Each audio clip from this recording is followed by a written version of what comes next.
سلام خوتي وخواتاتي، كنتمنى تكونوا بخير وعلى خير وما ناقصكم حتى خير. مرحبا بكم معايا في فيديو جديد على قناتي وقناتكم اخبار المشاهير. الا كنتوا زوار جداد للقناه فما تنسوش تضغطوا على زر الاشتراك وتفعيل الجرس باش تبقاو ديما توصلوا بجديد القناه. لايك للفيديو فضلا وليس امرا، وتعاليقكم بخصوص الموضوع. لقاء الفنانه دنيا باطمه وسعيده شرف في عرس مغربي، فخليكم معايا باش تعرفوا التفاصيل. لقاء بين الفنانتان الغارمتان سعيدة شرف ودنيا باطمة يوم السبت في عرس بدار بوعزة، أحيته الاثنان إلى جانب مجموعة من الفنانين، إذ تنافست كل واحدة فيهما في الغناء وقليان السم للأخرى، مما كاد يقلب المناسبة رأسا على عقب.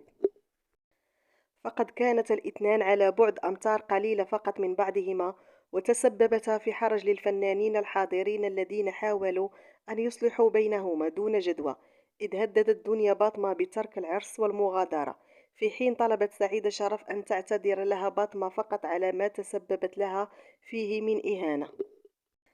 وكانت المغنيتان مضطرتان إلى حضور المناسبة، ولم يكن بإمكانهما عدم تلبية دعوة صاحبها مدير بريتش أكاديمي ببسكورة، الذي احتفل بزفاف ابنته، إذ تجمعه علاقة صداقة طويلة بسعيدة شرف، في حين أن ابنة دنيا باطمة غزل ترك تتلقى تعليمها في مدرسته. وأصرت كل واحدة من المغنيتين اللدودتين على البقاء في الحفل إلى 6 صباحا تقريبا، دون أن تتزحزح واحدة منهما عن عرشها، إذ تنافستا في تقديم الأغاني الشعبية والطربية.